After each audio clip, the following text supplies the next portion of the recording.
Dans cette vidéo, on aborde l'exercice 4 de la fiche de TD numéro 3, dont l'énoncé est le suivant. Dans le système illustré donc sur la figure ci-dessous, donc nous avons ici un ressort de raideur K auquel est accrochée une masse M et auquel est appliquée une force de frottement visqueuse. Alors ce système-là, il est disposé verticalement. Pour éliminer la condition d'équilibre, donc on va prendre un axe OX dont l'origine coïncide avec la position d'équilibre et dirigée vers le bas. Bon, ici on vous a donné les valeurs numériques de la masse M qui est égale à 1,5 kg. La constante de raideur du ressort est égale à 6 newtons par mètre. Ici c'est la forme de la force de frottement, donc en fonction du coefficient de frottement est proportionnel à V, mais dans le sens contraire, avec alpha égale à 230 grammes par seconde. Alors en supposant que la masse M est initialement tirée vers le bas à partir de sa position d'équilibre sur une distance de 12 cm, puis relâchée sans vitesse initiale. Alors la première question, déterminer en fonction du temps la position de la masse M. Alors pour cela, on utilisera les conditions initiales pour déterminer les constantes. Alors pour connaître la position X en fonction du temps, il faut d'abord connaître de quel type d'amortissement s'agit-il. Est-ce que cet amortissement est fort, faible ou critique? Alors pour cela, il faut qu'on compare la valeur de lambda à celle de oméga 0, c'est-à-dire à celle de la pulsation propre du système qui est égale à, rappelons-le, racine de k sur m.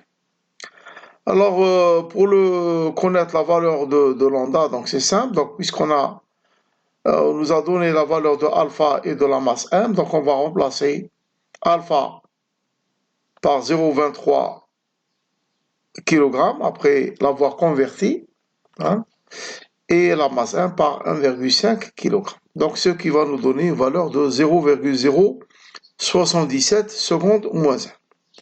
Tandis que la valeur de oméga, donc c'est égal à racine de k sur m, k étant égal à 6 newtons par mètre, la masse à 1,5 kg, donc la valeur numérique de oméga est égale à 2 radians par seconde. Donc lambda est inférieur à oméga 0.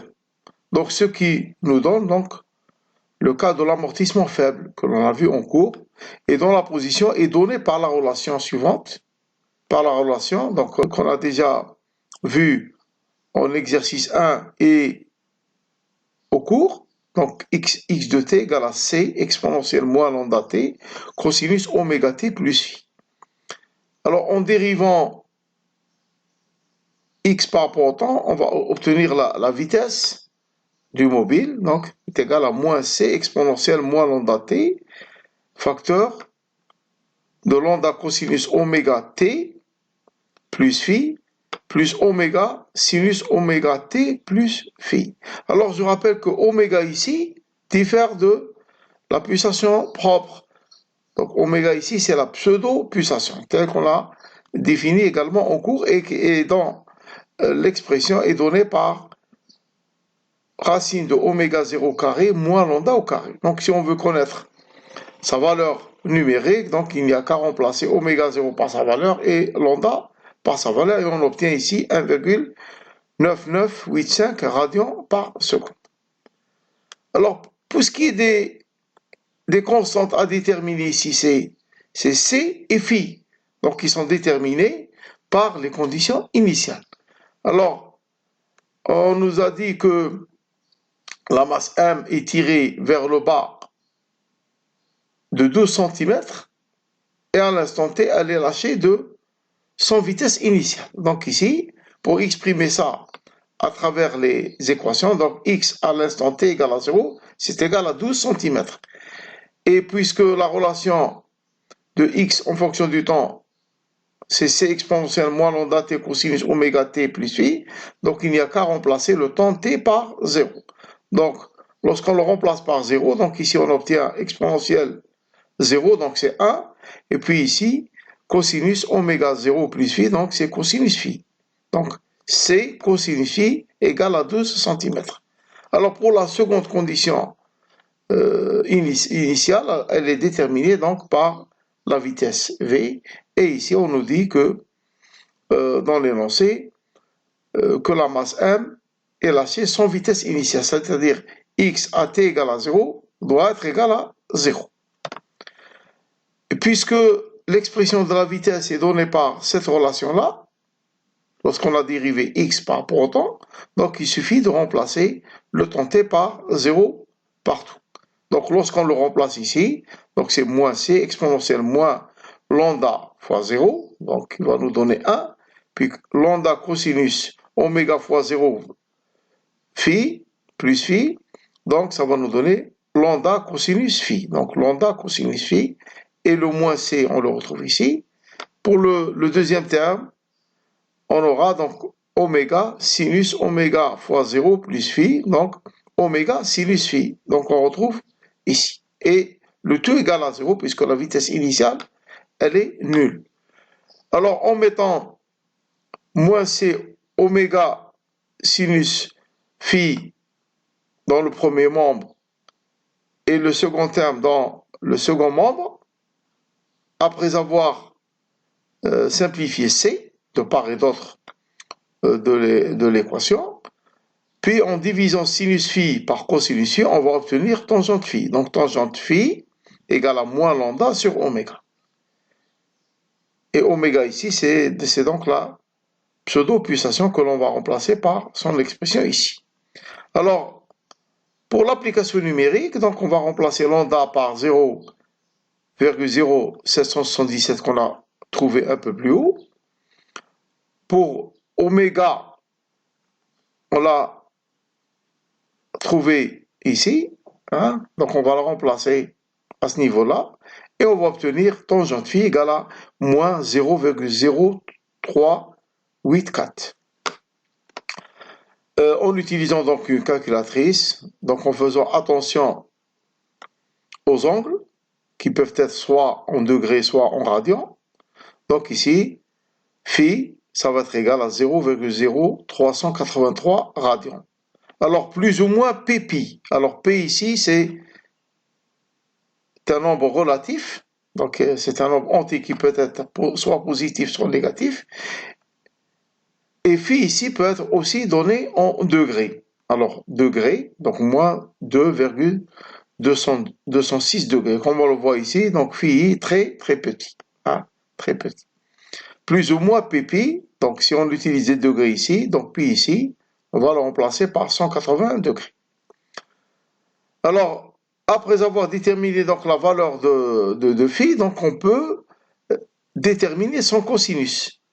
Et lorsqu'on remplaçait la valeur du cosinus phi, donc on va obtenir la première constante c. Donc c, ça va être égal 2 cm sur cosinus phi, c'est-à-dire cosinus moins 2,206 degrés. Donc il faut faire également attention pour les angles, soit on traite avec les degrés, soit avec les radians. Donc ça va nous donner 12 cm sur 0,9993, puisque l'angle ici est très petit, enfin il approche le 0, donc le cosinus approche la valeur de l'unité. Donc 12 cm sur 0,9993, donc ça va nous donner à peu près 0,12 cm. Hein. Alors, la solution générale ici, après avoir trouvé donc les conditions, les constantes, donc C et phi, donc on va remplacer ici, donc ça c'est phi, donc on va le remplacer par radian, hein, donc sa valeur en radian, et ici, puisque ici ça va être des radians par seconde, multiplié par le temps qui va être en seconde, donc ça va nous donner également des radians à ce niveau-là. 12, c'est la valeur de C, hein, qui est égale à peu près 12 cm. Alors, il y a une petite erreur ici, c'est 12 cm et non pas 0,12 cm. Donc, il faut le rectifier. Donc, ça va nous donner 12 cm. Si on utilise les centimètres ici, donc x, ça va être en centimètres. Donc, exponentielle moins lambda, qui est égal à 0,0117 fois le temps t, qu'il faut donner en secondes, puisque cette valeur-là est en secondes moins 1. Donc, voilà pour l'expression de x après avoir déterminé les constantes c et phi. Alors, pour la seconde question, alors, en combien de temps T0 faut-il pour que l'amplitude des oscillations diminue jusqu'à la moitié de sa valeur? Alors, pour exprimer cela, on va utiliser donc le rapport entre l'amplitude à l'instant t égale à 0, qui va être l'amplitude à l'instant initial divisé par 2. Parce que si on met ici AT0 à ce niveau-là, ça va être A à l'instant T0 divisé par 2. Donc c'est... Alors, ici on va exprimer l'amplitude à l'instant t égale à 0 en remplaçant dans c exponentielle moins lambda t, en remplaçant t par t0. Et ici en remplaçant t par 0, donc ça va nous donner ici exponentielle 0 c'est 1, hein, puis en simplifiant c par c, ça va nous donner exponentielle moins lambda t0, qui est égal à 1,5. Alors, à partir de, de ce résultat-là, donc on peut facilement déterminer la valeur de T0, puisqu'on a déjà la valeur de lambda. Donc, en appliquant le logarithme de part et d'autre, le logarithme népérien de part et d'autre de cette relation-là, donc on aura moins lambda T0 égale à logarithme de 1,5, qui est égal à moins logarithme de 2. Et T0, donc ça va être égal à moins logarithme de 2 sur moins lambda, donc c'est ce qui va nous donner une valeur positive. Donc T0 égale à logarithme de 2 sur lambda, et en faisant l'application numérique, nous aurons T0 égale à 9,4 secondes. Donc, c'est durant 9,04 secondes que l'amplitude va diminuer de moitié. Alors maintenant, on passe à la question numéro 3. Alors, de quelle quantité diminue l'énergie mécanique, c'est-à-dire l'énergie totale, durant ce temps T0 pour lequel l'amplitude diminue de moitié? Alors, pour cela, on va utiliser l'expression qu'on a trouvée à l'exercice 3, à savoir E de t au temps t égale à E0, qui est égal à 1,5 de k c au carré, exponentielle moins alpha sur mt, ou bien moins 2 fois lambda t. Donc, l'énergie totale à l'instant t0 s'obtient en remplaçant dans cette expression t par t0. Donc, ça va nous donner exponentielle E0, exponentielle moins 2 fois lambda t, puisqu'on va utiliser cette expression. Donc, on peut aussi utiliser l'autre expression. Donc, moins 2 fois lambda t0 égale à 1,5, donc de k c au carré exponentielle moins 2 fois lambda t0, après avoir remplacé E0 par 1,5 de k c au carré.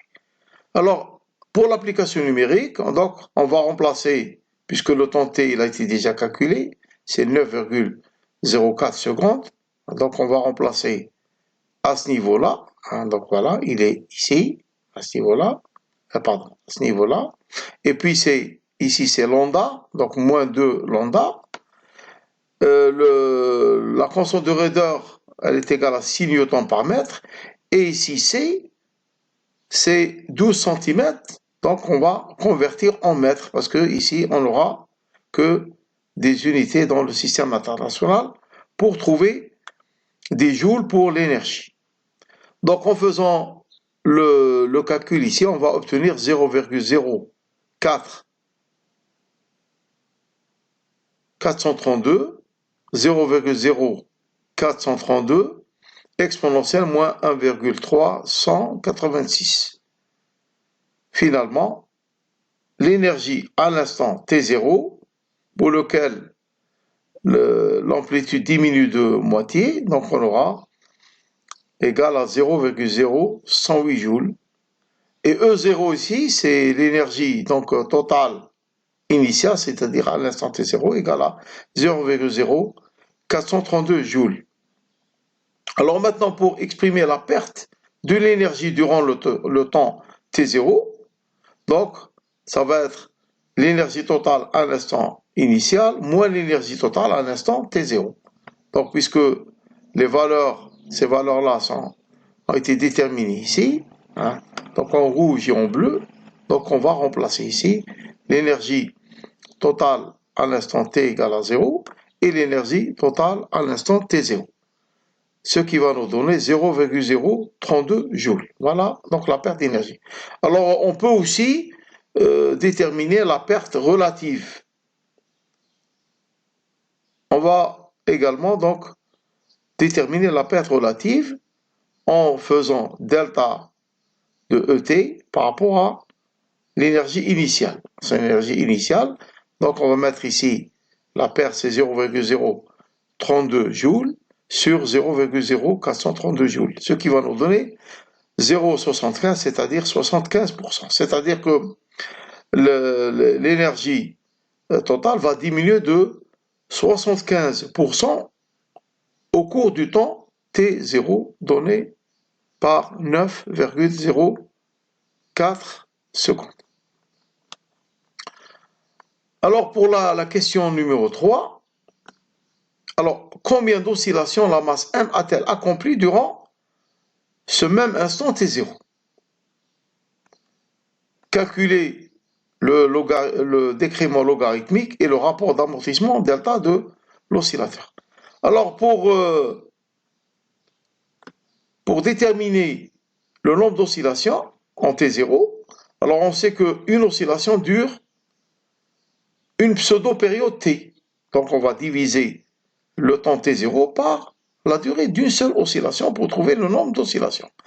Alors T0 sur 2pi sur oméga, donc c'est l'expression de la pseudo-période en fonction de la pseudo-pulsation. Et puis ça va nous donner ici T0 oméga sur 2pi.